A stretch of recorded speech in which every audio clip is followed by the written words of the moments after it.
ile siku ambayo Roho Mtakatifu alishuka ina mambo makubwa mawili ya kihistoria. Jambo la kwanza ambalo linaambatana na ile siku ambayo Roho Mtakatifu alishuka, ile siku ilikuwa ni siku ya 50 tangu Yesu amefufuka. Ile siku ambayo Roho Mtakatifu alishuka, ambayo leo ndio tunasherehekea, ilikuwa ni siku ya 50 tangu Yesu amefufuka, lakini ilikuwa ni siku ya 10 tangu Yesu amepaa kurejea mbinguni. Sasa kwa nini ile siku ikaitwa Pentekoste? Ingawa tangia huko nyuma ile siku ilikuwa ni siku maalum, lakini kwa lile tukio lililotokea na kwa sababu ya ile siku kwamba ilikuwa ni siku ya 50, ndio maana ikaitwa Pentekoste. Kwa hiyo hili neno Pentekoste linatokana na lugha ya Kiyunani au lugha ya Kigiriki, ambayo kwa tafsiri ya Kiyunani Pentekoste maana yake ni 50. Bwana Yesu asifiwe sana. 50. Pentekoste maana yake ni 50. Sasa ilikuwa ni 50 kwa maana kwamba ilikuwa ni siku ya 50 baada ya Yesu kufufuka, lakini pia ilikuwa ni siku ya 50 ambayo kihistoria kule kwa Wayahudi ilikuwa inaadhimishwa kama siku kuu ya mavuno. Ilikuwa ni sikukuu ya mavuno, ambayo hiyo sikukuu ya mavuno watu walikuwa wanahesabu majuma 7 baada ya Pasaka. Hiyo Pasaka haikuwa Pasaka kama ambayo sisi tunasherehekea leo, lakini ilikuwa ni Pasaka ambayo watu wa Israeli walikuwa wameamliwa kuikumbuka ile siku ambayo walitoka kule Misri. Kwa hiyo utakumbuka ule usiku kabla hawajatoka Misri walikula mkate usiotiwa chachu, lakini pia wakala na nyama ya mwana kondoo iliyookwa. Sasa ile siku waliendelea kuiadhimisha na kuiadhimisha na kuiadhimisha. Sasa walikuwa wanahesabu, baada ya kuadhimisha ile siku walikuwa wanahesabu majuma 7, ambazo hizo ni siku 49. Baada ya yale majuma 7, siku inayofuata baada ya yale majuma 7 walikuwa wanasherehekea sikukuu ya mavuno, kwamba watu walikuwa wanaleta vitu walivyovuna mashambani, wanavitoa kama sadaka, alafu wanafanya sikukuu, wanafanya sherehe, wanaadhimisha hiyo siku kwa yale mambo makubwa mengi ambayo yamefanyika. Bwana Yesu asifiwe sana. Lakini pia wakimshukuru Mungu kwa sababu ya kuvuna, kwa sababu ya baraka zake ambazo wamezipata kutoka shambani. Sasa siku hii ya 50 baada ya Yesu kufufuka iligongana na siku ya 50 ambayo walikuwa wanaadhimisha sikukuu ya mavuno. Yerusalemu ile asubuhi watu walikuwa wamekusanyika, watu wengi sana walikuwa wamekusanyika ile siku ili washerehekee sikukuu ya mavuno. Sasa wakati wanaendelea na shamla za sikukuu ya mavuno, ikawa siku ya 50 baada ya Yesu kufufuka. Lakini siku hiyo ya 50 ilikuwa ni kutimia kwa ahadi ya Mungu aliyokuwa ameitoa tangu zamani kwa kinywa cha nabii Yoeli, lakini pia na kwa kinywa cha manabii wengine. Hata Yesu mwenyewe alikuwa amesema. Ile siku ya mavuno ilikuwa inaitwa kwa lugha yao walikuwa wanaita Shavuot. Shavuot, siku ambayo walikuwa wanaadhimisha mavuno. Sasa wakati wakiendelea na hayo, ndio ahadi ya Baba nayo ikatimia ya Roho Mtakatifu. Sasa nataka tuangalie siri 3 kuhusu Pentekoste. Tutaangalia siri 3 sasa kuhusu Pentekoste. Hayo nimeyazungumza ikiwa ni utangulizi, lakini kitamani niweze kuweka angalau background kidogo ya Pentekoste, ilianzaje na ilitokea wapi. Sasa kwa watu tuliokoka, ile siku ya mavuno haina nguvu tena. Kilicho na nguvu sasa ni ile ahadi ya Baba iliyotimia ile Pentekoste, ile nguvu iliyoshuka katika ile siku ya 50 baada ya Yesu kufufuka. Hata leo tunaenda kuadhimisha sasa hii siku ya Pentekoste. Sasa siri ya kwanza ambayo tutaenda kuiangalia katika siri hizi tatu kuhusu Pentekoste, tutaangalia siri ya kwanza ambayo ni kwamba Pentekoste ni mwanzo mpya. Pentekoste ni mwanzo mpya. Hii ndio siri ya kwanza. Tunapozungumza habari za Pentekoste ni sawa na ya kwamba tunazungumza mwanzo mpya wa maisha, mwanzo mpya wa imani, mwanzo mpya wa tumaini, mwanzo mpya wa kuona, mwanzo mpya wa mafunuo, mwanzo mpya wa kila kitu kinachogusa maisha ya mtu. Na ukisoma katika kitabu cha Walawi sura ile ya 23, tuanzie pale kitabu cha Walawi sura yake ya 23, alafu tusome mstari wa 15 na wa 16. Kutoka sura yake ya 23 na ule mstari wa 16. Mara 3 kila mwaka utaniwekea sikukuu. Utaiweka sikukuu ya mikate isiyotiwa chachu. Utakula mikate isiyochachwa muda wa siku 7 kama nilivyokuagiza, kwa wakati uliowekwa, mwezi wa Abibu, kwa maana ndio mwezi uliotoka Misri. Wala hapana mtu atakayeonekana mbele yangu na mikono mitupu. Tena sikukuu ya mavuno, hayo malimbuko ya kazi zako za kupanda mashambani. Tena sikukuu ya kukusanya mwisho wa mwaka, hapo utakapokusanya hayo uliyoyataabikia shambani. Bwana Yesu asifiwe sana.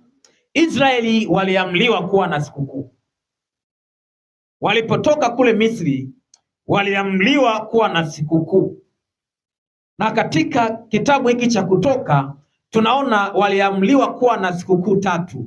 Ukianzia ule mstari wa 14 ukasoma mpaka mstari wa 16, unaona waliamliwa kuwa na sikukuu 3. Sikukuu ya kwanza ilikuwa ni sikukuu ya kukumbuka kile kilichotokea ule usiku wakati wanaondoka kule Misri, na hiyo waliadhimisha kama Pasaka.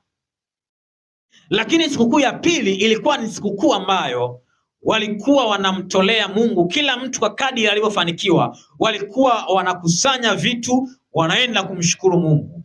Ndiyo maandiko yanasema kwamba kila mtu hatasogea mikono mitupu. Walikuwa wanahakikisha kila mtu anaandaa kitu cha kwenda kumshukuru Mungu kwa yale mambo makubwa na matendo ya ajabu ambayo Mungu ametenda katika maisha yao. Lakini sikukuu nyingine ambayo walikuwa nayo ilikuwa ni sikukuu ya mavuno, siku ambayo ilikuwa ni siku ya 50 baada ya kusherehekea Pasaka ile ya Misri. Kwa hiyo walikuwa wanasogea kwenye ile sikukuu ya mavuno, walikuwa wanasogea na vitu ambavyo wamevipata shambani. Wanatoa sehemu ya vile vitu, wanamshukuru Mungu, lakini pia wanamwadhimisha Bwana kwa sababu ya kuwabarikia kupata mazao kwa kazi zao za shambani. Kwa hiyo wakawa wanamshukuru Mungu, na ile sikukuu walikuwa wanaiheshimu sana. Sasa katika siku hiyo ndio Roho Mtakatifu akashuka. Sasa siri ambayo imejificha katika jambo hili, siri ambayo imejificha katika Pentekoste, siri ambayo imejificha katika siku ya 50 hii ni kwamba ilitumika kama mwanzo mpya. Wale watu walipokuwa wanakusanyika kusherehekea sikukuu ya mavuno, kila mtu alikuwa anamshukuru Mungu na kila mtu alikuwa anapata matumaini ndani yake, kwamba anaangalia namna ambavyo Mungu amemfanikisha, anaangalia namna ambavyo amefanikiwa kuvuna vitu vingi, amefanikiwa kukusanya vitu vingi kutoka shambani. Akiyatazama yale mavuno anafurahi na kumshukuru Mungu. Kwa hiyo hata kama alikuwa na hali ya unyonge wakati wa kulima, ile siku ya 50 ilikuwa ni mwanzo mpya wa matumaini. Hii imejificha pia katika Pentekoste, imejificha katika siku ya 50 ambayo sisi tunaisherehekea, ile siku ambayo Roho Mtakatifu alishuka. Ile siku ambayo Roho Mtakatifu alishuka ilikuwa ni mwanzo mpya wa maisha kwa mitume, ulikuwa ni mwanzo mpya kwa maisha ya kanisa. Bwana Yesu asifiwe. Nataka kwa neema ya Mungu na kwa msaada wa Roho Mtakatifu niweke vitu ambavyo ni kama siri, lakini vitusaidie katika maisha yetu. Ulikuwa ni mwanzo mpya. Ile siku ya Pentekoste, kabla Roho Mtakatifu hajashuka, mitume walikuwa na hofu. Mitume walikuwa na hofu, na ile siku walikuwa wamejifungia ndani ya nyumba. Tena walikuwa wamejifungia ndani ya nyumba sio ili wafurahi, lakini walikuwa wamejifungia ndani ya nyumba kwa hofu ya Wayahudi. Kila kitu kilikuwa kimefungwa, lakini ndio ghafla ikatokea upepo ukaingia katika ile nyumba, ukaijaza nyumba yote. Na wakati ule upepo umejaza nyumba yote, zikatokea ndimi za moto kama umewakalia wale watu vichwani mwao. Anapozungumza ndimi za moto, ni kama vile unapowashwa moto unapokuwa unawaka, sio ule moto wa mkaa. Ule moto unapokuwa unawaka, labda moto wa majani kwa mfano, utaona kuna vitu vinakuwa vinapanda. Moto unakuwa unapanda, ni kama unaruka fulani, sio cheche, moto. Ndio ndimi za moto zilionekana kama zimewakalia wale mitume walipokuwa wamejifungia katika nyumba. Lakini baada ya ule uvumi, ndio mitume sasa wakawa hawana hofu tena, ndio wakatoka katika ile nyumba walikuwa wamejifungia, na watu wakaanza kuwasikia na kuwaona wakiwa wanaongea lugha zingine tofauti. Mtu ambaye alikuwa haongei Kiingereza anasikika anaongea Kiingereza, aliyekuwa haongei Kiebrania anasikika anaongea Kiebrania. Wakaanza kuzungumza lugha tofauti tofauti. Watu walipoona ile wakashangaa, lakini ukawa ni mwanzo mpya kwa maisha ya mitume. Ndio utamwona Petro siku ile akatoa katikati ya wenzake, akasimama katikati ya umati wa watu, umati mkubwa zaidi ya watu 3,000 ambao walikuwa wamekusanyika kwa ajili ya kusherehekea sikukuu ya mavuno. Walikuwa wamekusanyika watu wengi sana pale Yerusalemu. Ndio Petro aliyekuwa mwoga akasimama katikati ya wenzake, akaanza kuwahubiri wale watu waliokuwa wamekusanyika kwa ajili ya sikukuu ya mavuno. Akaanza kuwahubiri habari njema za Yesu. Akawaambia, nyie watu msiseme sisi tumelewa. Ile siku ya 50 ilikuwa ni mwanzo mpya wa maisha. Bwana Yesu asifiwe sana. Ndio maana utamshangaa Petro anasimama katikati ya watu. Petro ambaye alikuwa ni mwoga na mwenye wasiwasi sana, lakini anasimama katikati ya watu wale ambao alikuwa anawaogopa. Anasimama katikati yao, anaanza kusema, enyi watu wa Yerusalemu, msifikiri kwamba sisi tumelewa, maana ni kwanza saa 3 asubuhi. Sisi hatujalewa, lakini kilichotokea ni kutimia kwa ahadi ya Baba.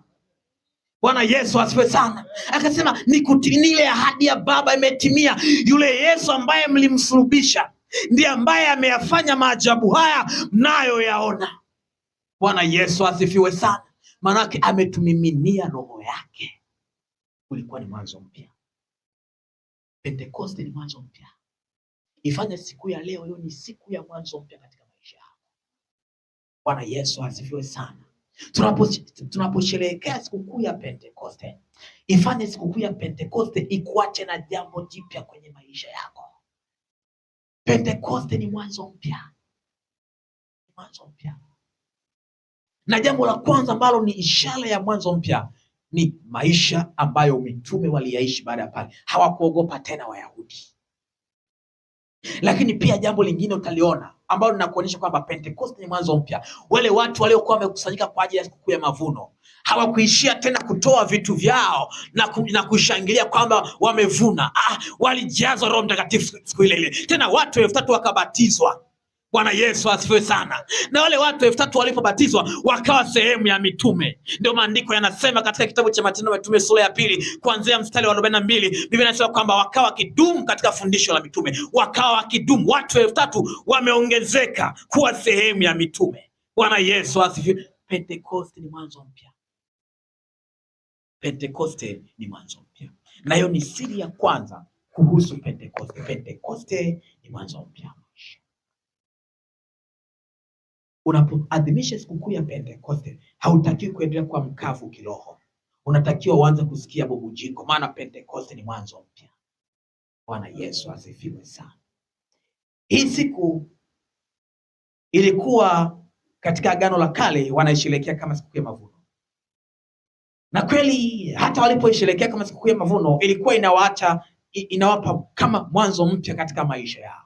Lakini ilipotimia ile siku ya 50 baada ya Yesu kufufuka, ilikuwa ni mwanzo mpya kabisa maisha ya kiroho, maisha yaliyojawa na Roho Mtakatifu katika maisha ya watu, maisha yaliyojawa na matumaini katika ulimwengu wa roho. Tunaposherehekea sikukuu ya Pentekoste, ukawe ni mwanzo mpya wa maisha yetu, kurasa mwingine mpya kufunguliwa kwenye maisha yetu katika jina la Yesu Kristo wa Nazareth. Amen, amen. Siri ya pili ni kwamba Pentekoste ni mwanzo wa kutembea katika utatu. Kutembea katika utatu. Nataka hapa niweke mambo machache ya kihistoria. Pentekoste ulikuwa ni mwanzo wa kutembea katika utatu wa Mungu. Mungu alipomuumba mwanadamu wa kwanza anaitwa Adamu. Na ndani ya Adamu kulikuwa na mwanadamu wa pili anaitwa Eva. Watu wale walipoumbwa, Mungu alianza kujifunua kwao na akahusiana nao. Na kipindi chote ambacho Mungu alitembea katika Agano la Kale, Mungu alitembea na kujifunua kwa watu wake kama Mungu Baba. Bwana Yesu asifiwe sana. Na hiyo ni nafsi ya kwanza ya Mungu. Kwa hiyo Mungu akatembea na kujifunua kwa kiwango hicho, kwa aina hiyo ya uhusiano kwa miaka mingi. Kwa miaka mingi. Ile hali kama iliyoko kwa sasa haikuwepo. Ile hali ya udhihirisho wa kiungu na udhihirisho wa Mungu kama ilivyo sasa haikuwepo. Na kipindi kile Mungu alikuwa anatembea na watu wachache, na hao watu walikuwa ni watu maalum. Bwana Yesu asifiwe sana. Na hapo ndipo ilipotokea hata concept ya makuhani. Walikuwa ni watu maalum ambao Mungu alikuwa anajidhihirisha kwao, lakini Mungu alikuwa anasema na hao tu. Na Mungu alikuwa hawezi kudhihirika mahali mpaka kuhani awepo. Bwana Yesu asifiwe sana. Kipindi hicho hata watu walikuwa haruhusiwi kujiombea. Walikuwa ni lazima mtu aombewe. Bwana Yesu asifiwe sana. Na kipindi hicho katika hekalu kulikuwa na sehemu ilikuwa inaitwa mahali patakatifu pa patakatifu. Hiyo sehemu alikuwa anaingia kuhani peke yake, na kuhani alikuwa haingii kila siku, alikuwa anaingia mara moja baada ya kipindi kirefu kupita, na kabla hajaingia alikuwa anapigiwa kula. Na akisha kupigiwa kula alikuwa anachukua muda mrefu wa kujitakasa ili aingie mahali patakatifu pa patakatifu akapeleke maombi ya watu. Bwana Yesu asifiwe sana. Kwa sababu katika ile sehemu ya mahali patakatifu ndiko kule sanduku la agano lilikuwa linakaa. Na lile sanduku la agano ndio ilikuwa ishara ya uwepo wa Mungu katika kusanyiko. Bwana Yesu asifiwe sana. Kipindi hicho kulikuwa hakuna udhihirisho wa utatu. Kilikuwa ni kipindi ambacho Mungu alikuwa anatembea na watu maalum, anaonekana kwa watu maalum, anasema na watu maalum, lakini pia kupitia watu maalum. Watu hao walikuwa ni makuhani. Bwana Yesu asifiwe sana. Hakukuwa na neema kama iliyoko sasa. Haikuwepo neema. Na ndio maana kipindi kile mtu akitenda kosa alikuwa anakufa, akitenda dhambi anakufa pale pale, alikuwa anapigwa pale pale. Kipindi hicho kilidumu kwa muda mrefu mpaka Yesu alipozaliwa. Sema Yesu alipozaliwa. Yesu alipozaliwa kipindi kilibadilika. Ikawa kimeingia kipindi cha neema. Sasa ni kipindi ambacho Mungu anajifunua kwa watu kama Mungu Mwana, kwa maana ya kwamba Mwokozi sasa anayelenga kuleta upatanisho. Bwana Yesu asifiwe sana. Na kipindi hicho kilikuwa ni kipindi cha tofauti. Kipindi hicho udhihirisho wa Mungu na nguvu zake ilikuwa ni kupitia Yesu Kristo. Alikuja kureplace ile hali ya ukuhani iliyokuwepo. Kumbuka, kabla Yesu hajazaliwa, Mungu alikuwa anadhihirika kwa watu kupitia makuhani ambao walikuwepo kwenye kila kusanyiko. Kulikuwa na makuhani, na hao watu walikuwa wametengwa maalum, kwa Mungu akawa anadhihirika kupitia hao. Sasa Yesu alipokuja, kilikuwa ni kipindi kingine ambacho kinaanza, na kipindi hicho Mungu alikuwa anadhihirika kupitia Yesu Kristo. Haleluya, haleluya, Bwana Yesu asifiwe sana.